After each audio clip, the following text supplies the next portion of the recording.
Hey everyone, and welcome to another episode of FF Plus, your outlet for weekly reviews that are simple, short, and spoiler-free. I'm your host, Aaron White, and man, am I happy to be here this week with you guys, ready to talk about a new film from a director that I've had a pretty mixed relationship with the last several films that he's put out. Before we get to that, though, I thought I would kind of catch everybody up on what I've been up to. This may or may not be some sort of like a segment that I continue. I'm not sure. Sometimes I might have something to talk about. Sometimes I might not. But I have been really enjoying something I just wanted to share. I like erotic thrillers quite a bit. One of my favorite genres. Maybe it's because I grew up in a time when it was really the heyday for erotic thrillers around the 80s and into the 90s when I was a teen. Obviously, I liked them probably for a little bit different reasons that I might now respect them more as an adult than I did back then as a teenager who really just wanted to see as much skin as possible, let's be real. But now I understand the importance of the genre. I understand like the things that the genre can tell us about ourselves. And I love the stories, the thrillers, the twisty nature of them, the way that they weaponize sex at times and can use it as something to not necessarily always be a positive thing, but also to kind of take into question how we view sex and what our morality is around different forms of sex and the people who engage in it in different ways. And so, yeah, I really just enjoy this kind of film. And so I had just canceled my Criterion collection or my Criterion channel subscription about 2 months ago. And sure enough, they announced in April that they're going to have this specific erotic thriller collection. I was like, oh my gosh, why are you doing this to me? Like, of course, I just canceled. So I resubbed for at least a month to go through some of these movies. And I've been doing that and having a really good time trying to kind of just broaden my horizons. I've seen most of the big ticket erotic thrillers that have come out, the ones that everybody knows for sure. And many of them are also in this Criterion collection that's on the channel. But there are some that I had never even heard of. And then there are others that I've always wanted to get to. And so I've done that. So a couple quick thoughts on these. For the most part, I've really enjoyed everything that they selected to be in this collection. I watched Dressed to Kill, which was a 1980 flick. This one is probably remembered by those who've seen it for its problematic gender and racial stereotypes, specifically around a transsexual character. But I really enjoyed it. I thought that the commitment to a very silly mystery and the sexiness of it work because De Palma crafts a really captivating movie with his visual style. And it pretty much plays out like a remake of Psycho that's way better than the actual Psycho remake. So I recommend it for sure. The next one I watched was a 1984 film called Crimes of Passion. Did not like this at all. I found it to be completely sleazy, but never erotic.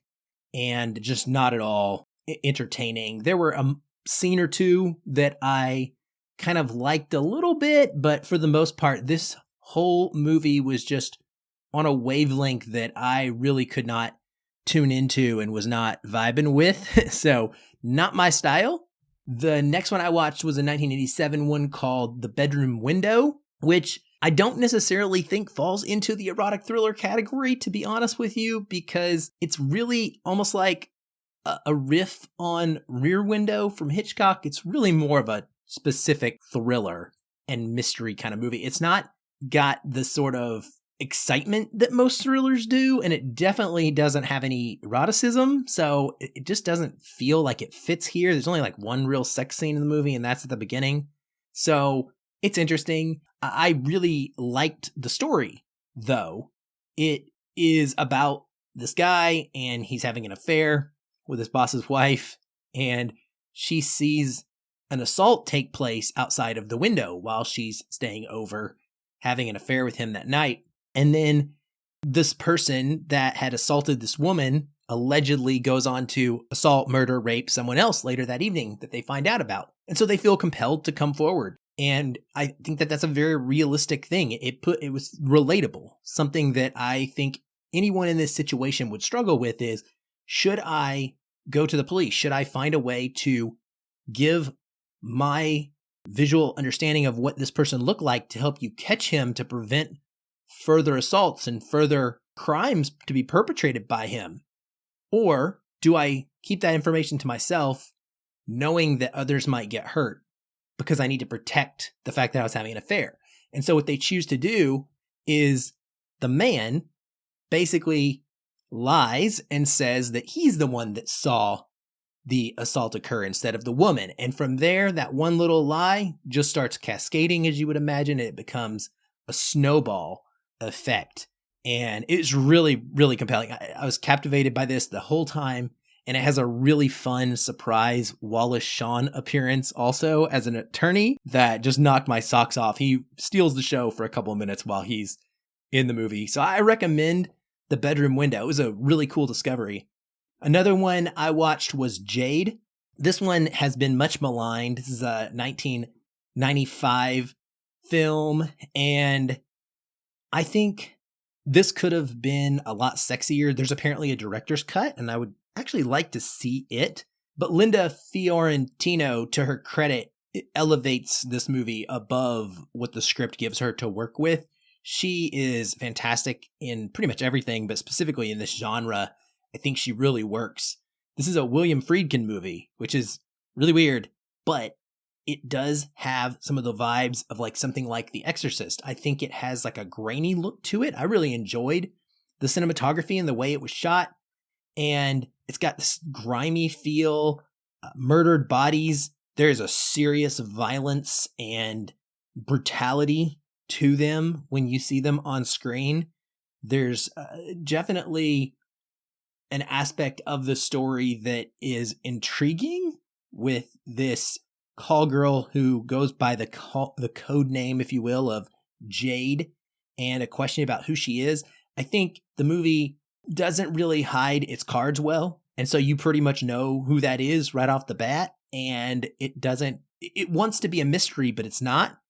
And then it kind of is equal parts just incredible and ridiculous at times.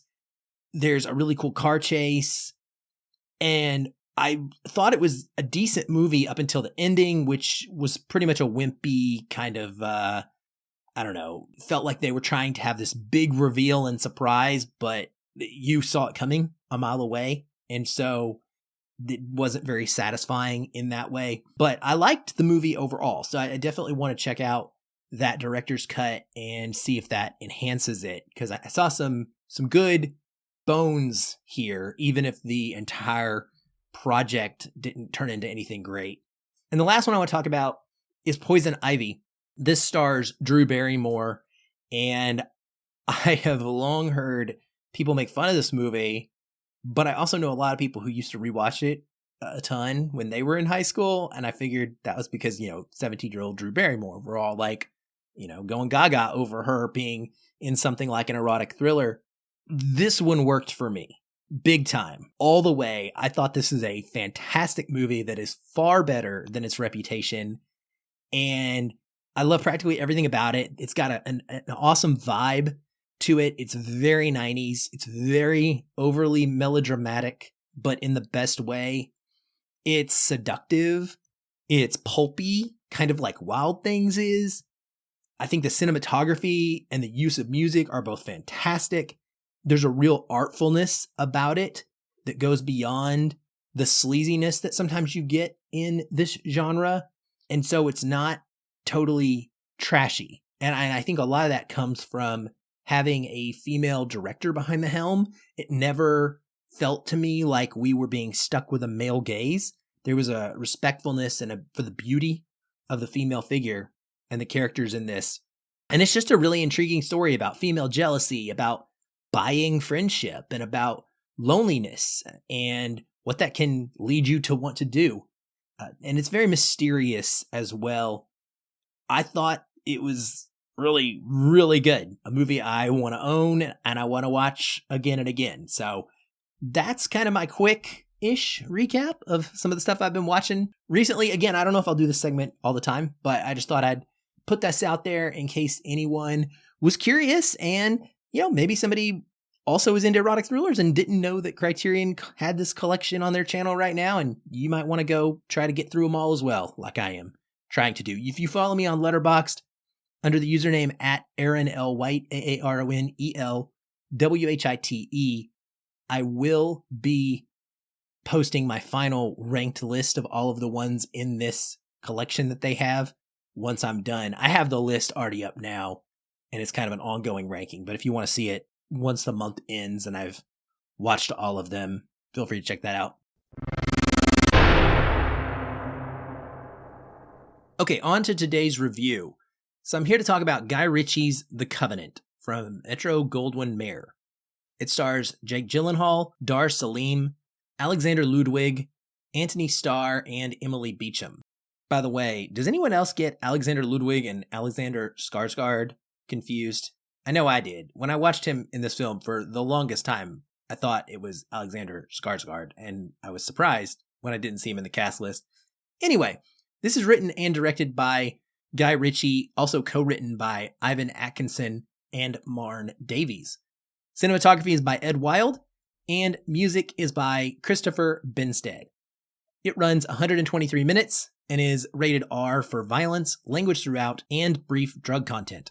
What's it about? After an ambush, Afghan interpreter Ahmed goes to Herculean lengths to save U.S. Army Sergeant John Kinley's life. When Kinley learns that Ahmed and his family were not given safe passage to America as promised, he must repay his debt by returning to the war zone to retrieve them before the Taliban hunts them down. All right, first and foremost, I want to say we need to stop this dumb trend of putting a director's name in the movie title. It's ridiculous. Stop it. I'm tired of writing Guy Ritchie's The Covenant. I'm tired of saying Guy Ritchie's The Covenant. It doesn't even sound good. It doesn't make sense because it sounds like Guy Ritchie is the one with the covenant, but he's not. It's the characters that have the covenant. So we should just call this movie The Covenant, not Guy Ritchie's The Covenant. It's a very egotistical thing when directors do this that I will never, ever agree with. Like, let your movie stand for itself. You don't need to put your name in the title in this way. It just feels like overcompensating. And frankly, it's a little understandable once we get into this. And also with some of the misses that Ritchie has had over the years that go with his hits. Like he's had an up and down career, to be blunt about it. So this movie opens with a 5-minute intro to the squad scene that really sets it off on a little bit of a bad foot. They make a specific effort to show us everyone's name and their nicknames. Like every single character has a nickname. And they always call them by those nicknames, which feels pretty forced. It's a typical American military trope that people in a war zone would have these nicknames. I think it's more in use when you have special operators that are going by these names, and these aren't really special operators to my knowledge. They're just a Marine unit, so I don't know. It's, like I said, I don't mind it so much if the characters are well-defined, if they each have their own unique role in the film and in the unit. But I didn't get that here. Pretty much everybody is disposable. You don't get to know anybody on a personal level outside of John Kinley, the guy played by Jake Gyllenhaal, and the interpreter. And so for you to try and force a nickname on us, it just didn't really connect with me. And it's a trend throughout this film that Guy Ritchie starts doing where he puts text on the screen. And my God, I wish this would stop too, because it was so annoying. It started with the nicknames, and then later in the film, every time they would use an acronym. So for example, Jake Gyllenhaal might be saying, "We're an IED squad." And really quickly when he says that on the screen in big letters would flash across the screen what IED stands for. And then somewhere someone else said something about QRF, and on the screen it flashes off quick reaction force, but there's no explanation of it. So it's just telling you what the acronym stands for, but not fully explaining what it is. And it was really out of place. It took me out of the movie. That was the thing, is it interrupted my connection to the scene, because now I'm thinking about the fact that you're putting text on the screen. And then at the end of the film, maybe the worst example is, as the credits are about to roll, it flashes The Covenant. And then it puts text all over the screen as if it was like a dictionary entry. And it says a vow, a commitment, a bond. And then it like outlines what the definition of a covenant is. And it's so over the top. It's so forced, and it doesn't feel like it trusts the audience to do any work. All the way down from the nicknames to the acronym explanations to the definition of a covenant. It just doesn't let you feel like you're intelligent enough to get it. It feels like it's trying to force feed these things to you as if you were dumb. And overkill, big time for me. Structure of the movie is about 1 hour and 15 minutes. So over half the movie set in Afghanistan, building up to and executing on Ahmed's incredible act to save Kinley, where they are in a firefight and they have to go on the run from the Taliban across these mountains, and he just refuses to leave Kinley, refuses to let him die, and ends up getting him back to safety, but not totally intact. He's definitely worse for the wear. And then we spend about 20 minutes back home with Kinley recovering and going through PTSD and being very emo. And then another 20 minutes or so of Kinley trying to extract Ahmed and his family before the Taliban kills them on a ticking clock. Everything is heightened at that point. I find this to be a weirdly paced movie. It feels super long, even for 2 hours. Like, you are watching it and you're looking at your clock going, or your watch, whatever you're going, man, how long have I been watching this? Because the film is all about the covenant between these two characters. It's all about one saving one and then the other one trying to repay that debt. But when 70 or 60% of the movie is based on one of that and only 20% is based on the other retroactive save attempt, it just doesn't feel equal. I mean, it's not equal, so it doesn't feel that way. And so the climactic act of Kinley going back to try and save his friend, the interpreter, I don't even know if you call him his friend, but his interpreter, it's rushed and I think unrealistic in a lot of ways. Also because Ahmed has been on the run for a long time after he has saved Kinley, that he's got a big time bounty on his head from the Taliban. And so there's this short fuse ticking clock that they have to outrun, but you would think that it wouldn't come to that. Like, it would have already been handled before this narrative, like in a realistic situation. Jake Gyllenhaal, always a standout from an acting standpoint. You can just put the camera up close and let that man exhibit emotions and it will always be captivating. He is great at emotional acting and at freakouts and at being gruff with his facial expressions instead of using words. And he plays a great, strong military leader here. Dar Salim is equally outstanding as Ahmed, the interpreter. He does a lot of work with his facial expressions as well. Definitely does not speak a lot. He is a man of few words, but strong character. He believes in trust. He believes in giving it and expecting it in return. He is not swayed in his convictions. And he is serving as an interpreter because he hates the Taliban, who killed his son. And his goal is to earn visas that have been promised to them so that he can take his family to America and be safe. So you can imagine why Kinley would be upset when that doesn't go down the way that it's supposed to. And so now he feels obligated to go and fulfill that debt that was promised to Ahmed and his family and ensure that they are out of the reach of the Taliban. That's the goal. The action in this movie is great. This is where Ritchie always excels. He knows how to shoot it, pun intended. It's super kinetic, and there are some awesome overhead camera shots of battle scenes and a few moments where he uses military equipment views, like showing us a camera shot through a scope or of a targeting radar. It's always great. It's the best part of this. There's a lot less action fighting than you might suspect, but it is pretty riveting throughout because of the multiple rescue attempts that are mixed in there with the gunfights. It is an agonizing trip through the mountains that Ahmed takes to save Kinley, and I loved it. It's a powerful tale of two men just doing the right thing, not necessarily because they're personally close. And I think that that sets this part from other movies and other stories. This is one about duty, honor, and human decency, not because they have a connection to each other where they value each other more than someone else in their life necessarily.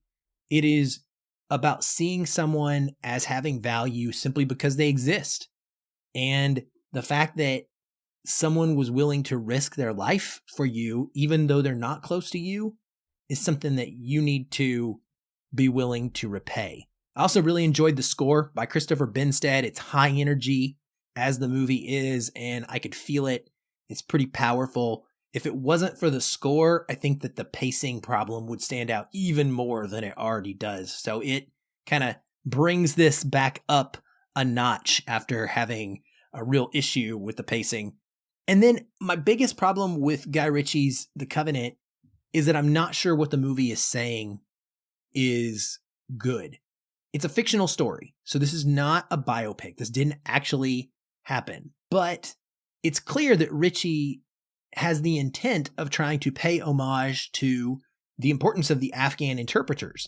He has a respect for them, and many of them who lost their lives and lost so much, even though we used them and made these promises to them, the US being we. But they are making this Afghan interpreter into a superhuman here, because the act that he accomplishes is so above and beyond that you would almost think that this was someone trying to show a true life story, but it's not. And it's the act that makes him worth that special attempt at saving later. And we don't do this. This is not something that happened again. So this is not the American military righting an actual wrong. It's a romantic view of how we should have treated people. It's a romantic view about how we should have respected those who helped us in Afghanistan, and not just reserved it for one who does something unbelievably above and beyond by saving an American's life. Like, they were promised protection and visas for doing their job. This was not just the job. This was something extra. But we're romanticizing him getting this extra attempt at a life-saving treatment. But it's because of this special thing he did, when shouldn't he have just deserved that for simply being an interpreter in the first place? Because that's what we promised him. And so I'm very mixed on what the goal of this is, from kind of an overview of a political, like looking at the perspective of how the military in Afghanistan interacted with each other. But it's still an engaging story, and I enjoyed it for the most part, even if I do feel like overall Guy Ritchie is starting to come down for me. Operation Fortune was not at all very good, in my opinion. And now this, I think that he might have kind of peaked with Wrath of Man, which I thought was a darn near just perfect kind of a heist film that is propulsive and really, really well paced. And then we get this. So I enjoyed getting a chance to see some military action and Jake Gyllenhaal and Dar Salim for sure. I love the concept of this, even though I struggle with whether or not we should be portraying things in this way. So yeah, there it is. Guy Ritchie's The Covenant. This will be available in theaters on April 21st. Well, that's it for this week on FF+. Thanks for letting me ramble about the Criterion Channel's erotic thrillers. I hope you enjoyed that. Hopefully, my review of The Covenant will also help give you some information that will aid in your decision making on whether or not you want to check this film out If you do see it, please let me know. You can find me on any of the social media channels. They're all linked in the show notes to each and every episode. And if you're enjoying the podcast, we'd love for you to give us a 5-star review on Apple Podcasts, Spotify, etc., wherever you may listen. Also, don't forget to check out the other great shows in our podcast network, the Now Playing Network. You can find all of those shows at nowplayingnetwork.net. I'll be back soon. Until then, keep watching and keep feeling film.